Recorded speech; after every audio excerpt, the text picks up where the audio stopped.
Assalamualaikum warahmatullahi wabarakatuh.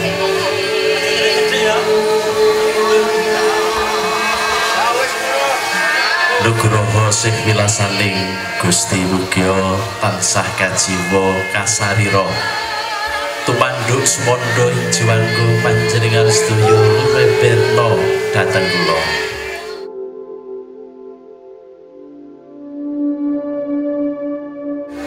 Bapak Ibu ingkang kinurmatan dalu menika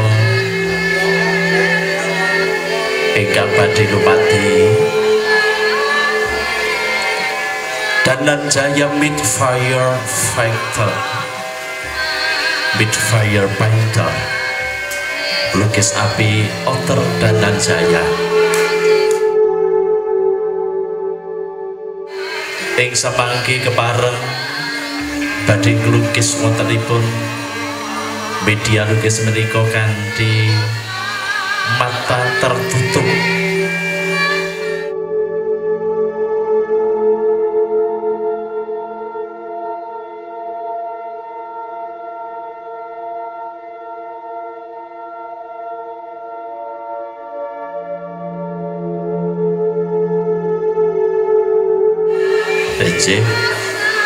Konjo para pamirsa sumangga Gustipun adik-adik ampun caket-caket anggenipun mirsani sugeng mirsani lan ing samangke paripurnane anggenipun Dananjaya Firepainter menika ngadani lukisan samanggitipun badhe pun wontenaken diskusi sawetawis kalian Bapak Bangun Tri Utomo.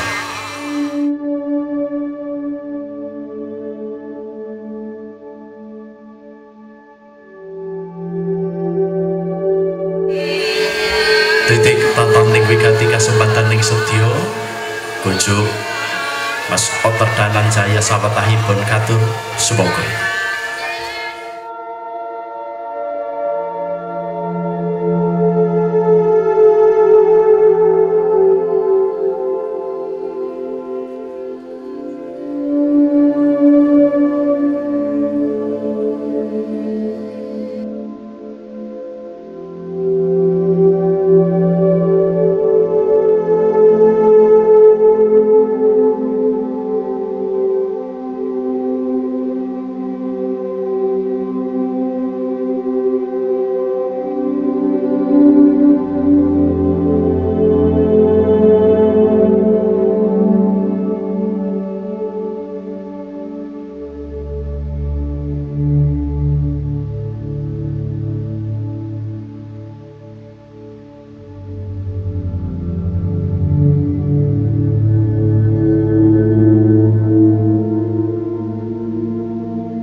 Biasanya tenang.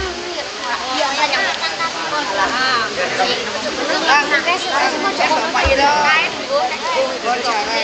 tapi koyone wonge ndak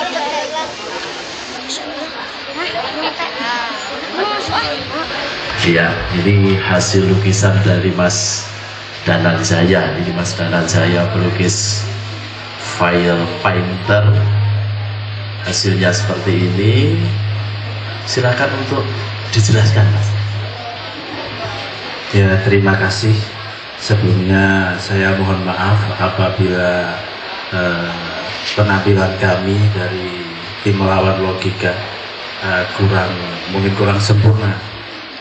Karena mungkin kalau di dunia nyata sama dunia tidak nyata yang gaib itu kan berbeda. Di sini saya mencoba melaksanakan amanat dari Pak Lurah untuk memberikan sekedar edukasi tentang apa yang mungkin ada sejarah-sejarah yang tertulis dan tidak tertulis. Nah, kami mencoba melengkapi, ya mungkin karena astral itu kan tidak bisa dipastikan 100%, hanya dari yang bisa kami tangkap. Saya ingin menjelaskan ini karena saya Pak Lurah, ini zamannya tak campurkan jadi satu. Karena tadi kenapa saya mau mulai lalu suruh ke situ, karena ada sesuatu di bawah. Saya lupa itu, makanya saya coba. Saya mulai dari ini. Sebenarnya ya Nun Sewu, mungkin saya tahnong yang kurang ajar. Zaman menurut apa yang saya bisa lihat ke zaman lampau, dulu belum ada jalan ini, Pak. Belum ada jalan ini, jalannya ada di atas sana sama sana. Itu untuk jalur peperangan ini. Ini ada orang bawa pasukan, ini ada yang naik kuda, dan ada yang istirahat di daerah atas ini. Di sini saya gambarkan dia di balik-balik gunung, karena di sini dulu rimbun sekali, belum ada jalan akses untuk ke tempat ini. Kalau mau ke sini harus muter dulu. Mungkin dengan perkembangan zaman dibikinkan akses untuk jalan pintas dari Sumongari atau dari mana, akhirnya terbentuk jalan ini. Di sini memang Wonosobo itu banyak sekali sejarah yang terpendam, mulai dari zaman sejarah, menurut saya sejarah zaman kalau di Poso itu Banyurip ya Pak, ini Raden Jayapursumo itu Mojopahit ya, zaman Mojopahit lah, dan sampai jangan zaman di Ponorogo itu sebenarnya sini pernah di sini Pak. Kita ambil saja dari nama Wonosobo sudah kelihatan. Dari jejak-jejak sejarah kita mulai dari di Ponorogo, beliaunya pernah di sini, menurut saya pernah di sini, tapi lewatnya jalur sana. Karena di sini saya gambarkan di sini masih rawa-rawa, masih banyak lahan gambut, akeh binatangnya Pak, masih alas, ulurnya gede-gede, buatan kados ini Pak. Bahkan di sini saya sebenarnya ada Nyuwun Sewu, babi hutan, macam-macam banyak. Ini ada harimau. Beliau harimau nggak tahu, tapi ya Nyuwun Sewu memangsa seseorang, saya nggak tahu. Ya ini ular saya gambarkan. Ada salah satu raja ular, nek Nyuwun Sewu raja ular sing nggak kelihatan nih, sing mengendalikan sebenarnya ini besar banget ini. Makanya kenapa kalau kita dalam di dunia astral, beliau kadang-kadang kan menjaga, beliau sering mengitari sini, mengitari Wonosobo ini. Di sini dulu di daerah atas ini, nggak tahu saya di sebelah mana, ada semacam tumpuan-tumpuan kayak benteng-benteng kecil. Mungkin kalau nggak batu atau bata ada, tapi karena longsor atau apa dia jatuh, nggak tahu dulu untuk apa, tapi pernah ada di sini.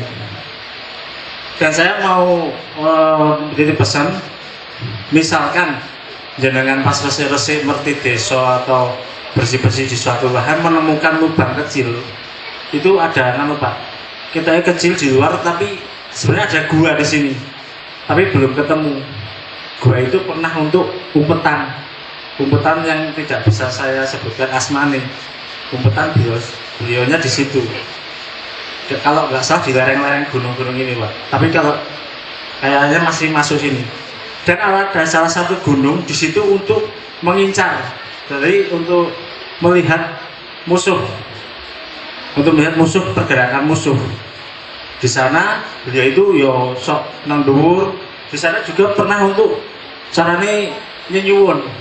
Nggak tahu di mana ini gunung, tapi tadi sekilas di TV mata saya dia muncul ini. Dan ini ada sosok wanita yang pernah lewat di sini. Lewat di sini istirahat, dan ini berarti agak lama, mungkin sekarang menjadi punden. Dan ini ada Mbah Gundul, senane kudu klambi, duwi banget jenggote, senane jago nandur watu. Ini ada satu tempat yang beliaunya ada di sana ini, Mbah Gundul. Ini. Dan beliau ini Nyun Sewu, Pak. Beliau ini salah satu tokoh agama, pahlawan, punya prajurit 2 ada di Wonosobo. Sekarang PR-nya Garis Sopo beliaunya ini ada 2 di sini. Yang saya besar ada 2. Salah satu kepercayaannya beliau. Kalau ini Mbah ini, saya nggak tahu siapa beliau, tapi seringnya di sini juga. Ya Mbah ini, sok rawuh gitu yang ini.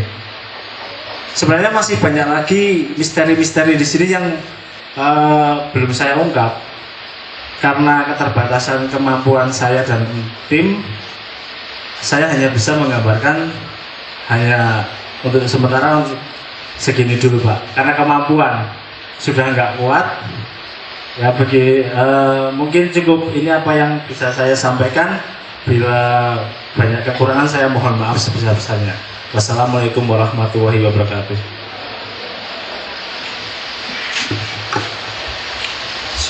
Assalamualaikum warahmatullahi wabarakatuh. Ya, untuk semuanya, terima kasih Mas Otor Dananjaya, sangat luar biasa penampilannya, malam ini sangat luar biasa. Nah, ketika Mas Otor Dananjaya ini bisa menggambar dengan mata tertutup, maka kita sinkronkan dengan apa yang ada di Wonosobo. Tadi saya sudah di dalam, saya habis ziarah cerita-cerita dengan para sesepuh. Kita mulai dari puasa geografis. Ketika panjenengan sedoyo melihat peta zaman Belanda yang dibuat di bawah tahun 1800-an, dulu sudah ada peta di bawah. Di sini tidak ada apa-apa, di sini adanya rawa-rawa seperti ini. Di peta itu ada, di peta di Ponorogo juga di sini masih digambarkan rawa. Sawah di sawah sini. Kemudian ketika panjenengan melihat itu garis perang, garis apa? Prajurit, jalan prajurit ya. Nek para sesepuh mesti inget biyen ceritane nek angon kebo teng Gunung Malang. Ya toh? Logikanya nek kebo iso tekan Gunung Malang berarti kuda bisa sampai Gunung Malang. Nah, ini dari pencarian kami sama teman-teman. Ketika kita berbicara tentang tadi yang kita ziarahi, Simbah Panembahan Sangki, beliau adalah seorang prajurit perayaan Pangeran Diponegoro. Nah, ketika berbicara Diponegoro, jenengan tahu di manakah posisi pertahanan beliau, garis pertahanan beliau di mana? Ya, ada di Sambikolo Dekso. Itu adalah basis pertahanan Diponegoro. Kalau Gua Selarong itu tempat tirakatnya Pangeran Diponegoro. Kalau basis prajurit adalah di Dekso. Dekso ini adalah perbukitan Menoreh. Kemudian cara berperang Pangeran Diponegoro itu apa? Itu yang ditiru Belanda, benteng stelsel. Jadi setiap wilayah yang dikuasai oleh Pangeran Diponegoro pasti diberikan benteng. Bentengnya berwujud apa? Berwujud manusia. Berwujud manusia untuk melingkari wilayah yang beliau kuasai.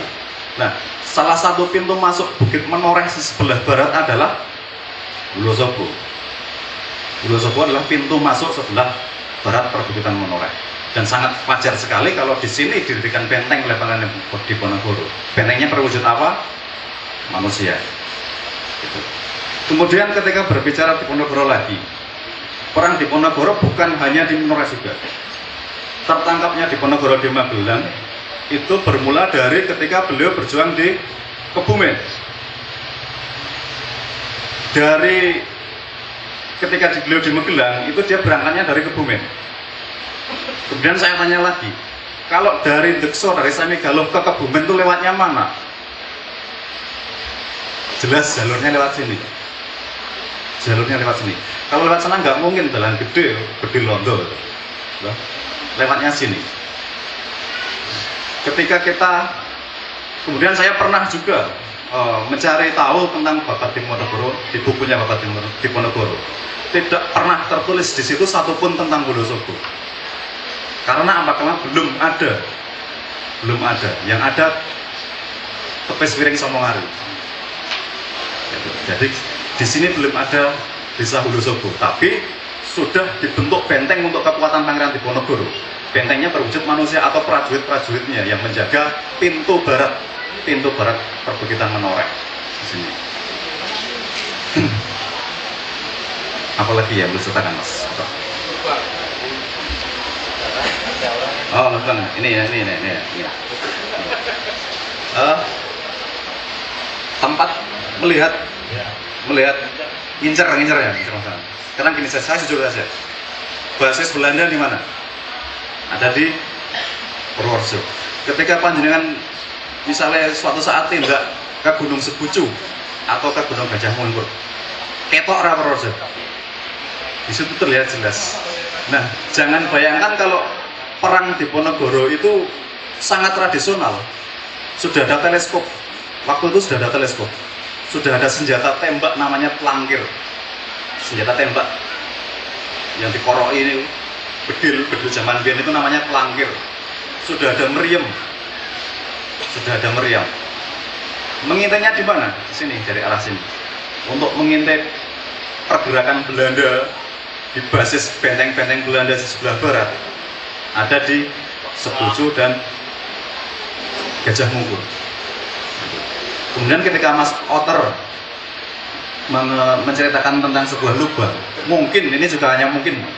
Dulu saya pernah tahu di Gunung Sebucu ada lubang sekil gini, tapi ketika dimasuki batu itu bunyinya sampai bawah. Tapi sekarang sudah tertutup oleh pohon beringin. Mana lagi Mas Otter? Ini beda zaman ya. Nah, kalau panjenengan mengerti, di situ juga ada petilasan Simbah Putri Cempo. Gitu. Putri Cempo itu adalah seorang putri dari tanah seberang, Campa. Campa itu adalah wilayah sebuah kerajaan di bawah, atau kalau coro kasare jajahan Majapahit. Nah, waktu itu Brawijaya kelima gitu, mendapatkan, kalau biasa kalau seorang raja besar tanah jajahannya itu mesti memberikan upeti ke beliau. Putri Campa ini adalah salah satu utusan, dan sebenarnya 2 orang utusan dari negeri Campa sana untuk memberikan upeti ke Brawijaya. Nah, kemudian yang kakaknya yang nomor 1 ini diambil istri oleh Brawijaya. Kemudian yang ini karena patah hati, karena tidak tergambar di sini, saya tidak akan menceritakan. Sebenarnya saya lebih tahu, saya lebih mengerti juga tentang itu, tapi besok lagi aja. Ini sangat menyinggung. Ini terlunta-lunta ini. Dan panjenengan ngerti juga, negeri Campa yang sebelah sana itu adalah negeri Islam, Pak. Masih sudah Islam, bukan? Kalau sekarang letaknya di daerah Thailand, Patani. Kalau jenengan tahu daerah Patani, basis Muslim Patani itu kan yang dari situlah negara Campanya. Ini salah satu putri dari sana. Kemudian putri ini dari Majapahit, jalannya terlunta-lunta karena ingin pulang ke Campa. Sampailah beliau ke Pelabuhan Tuban, Lasem, bukan Tuban, Lasem. Dia ingin pulang ke tanah kelahirannya, tapi Allah menghendaki lain. Beliau meninggal di situ dan dimakamkan di Lasem. Alhamdulillah saya pernah ziarah ke sana, ke makam Putri Cempo. Ini sangat dekat sekali beliau ini dengan sejarah Islam, sejarah Demak, siar Islam di tanah Jawa. Ini Putri Campa. Mana lagi Mas Oter? Harimau, oke. Dalam Bapak Diponegoro tadi saya ceritakan yang meras sepuh. Dalam Bapak Diponegoro, ketika itu kondisi sudah tidak karuan ketika terjadi perang. Di sejarah dituliskan 2 kali oleh Pangeran Diponegoro. Pertama adalah kejadian di Gunung Sirnoboyo Kebumen. Ketika itu terjadi perang dan salah satu saudara adik Pangeran Diponegoro tertembak. Di puncak Gunung Sirnoboyo itu sudah tidak merasa sudah tidak kuat untuk melanjutkan perjalanan. Padahal di bawahnya sudah dikepung oleh tentara Belanda.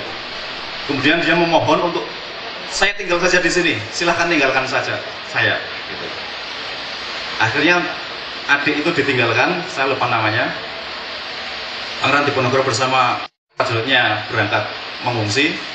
Setelah 3 hari baru, karena kondisi sudah aman, 3 hari baru ditiliki meneh. Ternyata apa? Ternyata jasad beliau ditunggui oleh harimau macan, ditunggui oleh 3 ekor macan. Kemudian cerita lagi yang tertulis di Babat Diponegoro, ketika ahli museum insya Allah namanya siapa ya, Abdul Nasar yang di Temon, itu terjadi perang, di sana terjadi perang. Yang namanya perang itu chaos, lupa temannya di mana itu lupa. Kemudian ketika sampai di rumah ada salah satu teman kok belum pulang.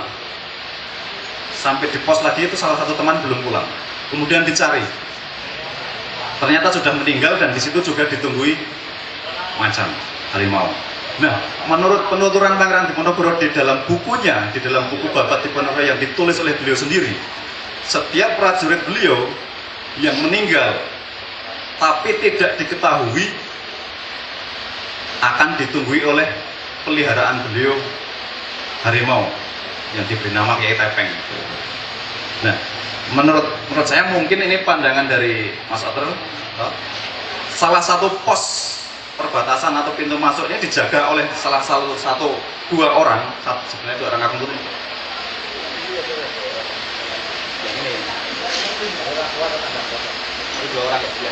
Nah, 2 orang sebenarnya. Ini sebenarnya 2 orang tapi hanya dengan bersatu karena menurut Mas Oter kurang 4 sebenarnya.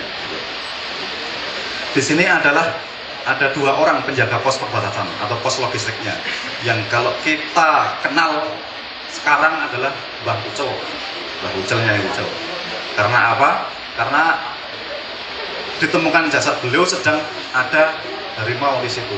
Nah, sebenarnya dia bukan dimakan oleh macan, bukan dimakan oleh harimau, tapi seperti yang diceritakan oleh Babat Diponegoro itu tadi, setiap prajurit beliau yang meninggal tapi orang konangan ditunggui oleh sahabatnya yang berupa harimau itu. Ini sejarahnya Mbah Ucel. Atau sebenarnya nama aslinya adalah Ki Sobokerto. Mana lagi, Pak?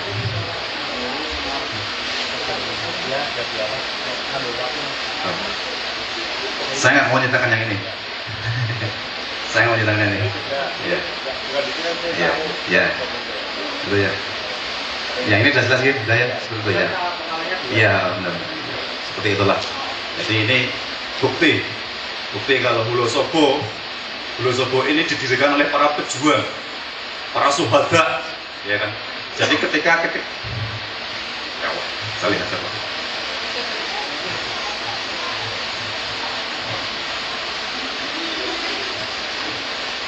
Jadi ketika kita tadi ziarah ke makam para pepunde, itu sama juga dengan ziarah ke makam para suhada, para pembela agama Allah.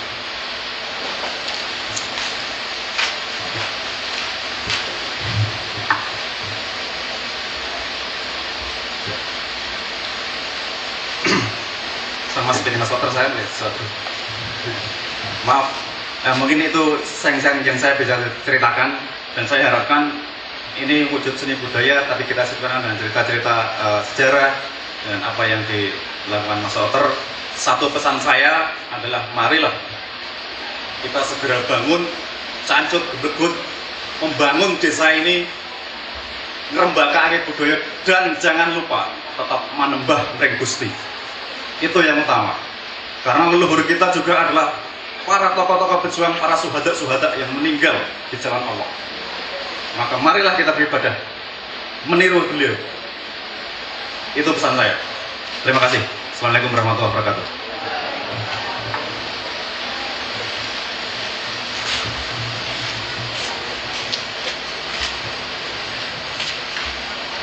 Oke, demikian tadi ulasan dari gambar dari Mas Oter Dananjaya.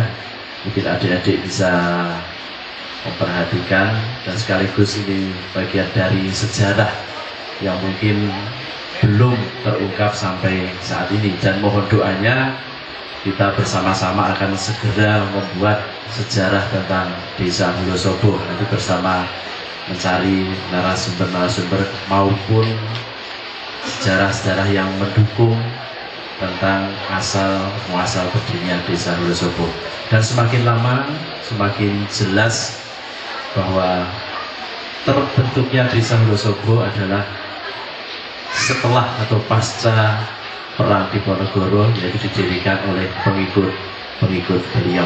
Demikian saya menjalankan acara malam ini. Banyak kesalahan, mohon maaf yang sebesar-besarnya. Terima kasih rawuh so perhatian panjenengan sedoyo, kata lepat nuwun pangapunten. Gerakan suken kondur. Assalamualaikum warahmatullahi wabarakatuh.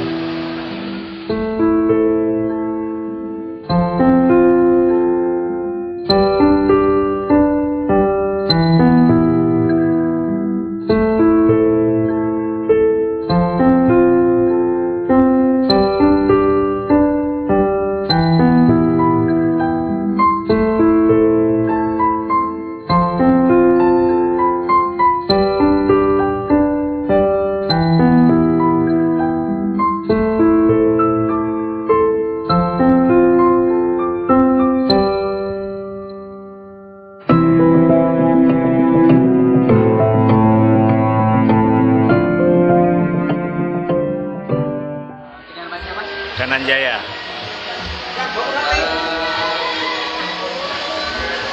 Sejarahnya dulu memulai apa namanya?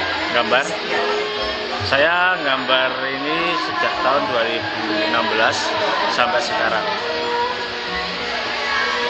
Awal-awalnya dulu gimana? Medianya pakai api? Saya awal menggambar menggunakan api dan kalsiarata ini terketuk oleh dorongan dari teman-teman yang pada waktu tahun 2016 itu para seniman Purworejo kurang diperhatikan oleh pemerintah. Makanya saya menggunakan arang dan api sebagai alat untuk apa ya, demo gitu. Nah, untuk saat ini saya ingin menggunakan apa yang saya bisa. Saya ingin mengedukasi kepada generasi muda tentang sejarah, karena kami alhamdulillah mempunyai komunitas teman-teman indigo, dan alhamdulillah saya bisa mengekspresikan apa yang saya bisa melalui media ini dengan menggunakan cara dunia lain. Ini sesuatu yang spesial, artinya tidak semua orang bisa melihat ke dunia lain. Ya. Apakah itu dulu diasah, dilatih atau gimana? Sebenarnya orang yang mempunyai indera keenam itu ada yang dari lahir, ada yang terjadi karena suatu kejadian, ada yang karena belajar. Kalau saya mengalami ini pada tahun 2007 karena suatu kejadian, dan alhamdulillah dari pengalaman itu bisa saya gunakan untuk dakwah, berarti untuk mengedukasi teman-teman. Kalau misalnya kemudian nanti ada komunitas lain atau dari orang lain yang mau kembali menggunakan jasa, kira-kira kontaknya kemana? Untuk saat ini saya alhamdulillah saya mempunyai galeri di daerah Kauman, depan SD Kliwonan, dan saya mempunyai akun Facebook Jaya dan akun IG Jaya 45. Kalau untuk karya saya alhamdulillah sudah sampai ke luar Jawa, dari Papua, dari sampai Kalimantan, Sumatera, dan kita sering pintas-pintas sampai keluar daerah seperti Jogja, Semarang, Kebumen, Kulon Progo dan sekitarnya. Ada nomor kontaknya bisa? Ada. Untuk kontak saya WA 085 330 537 868.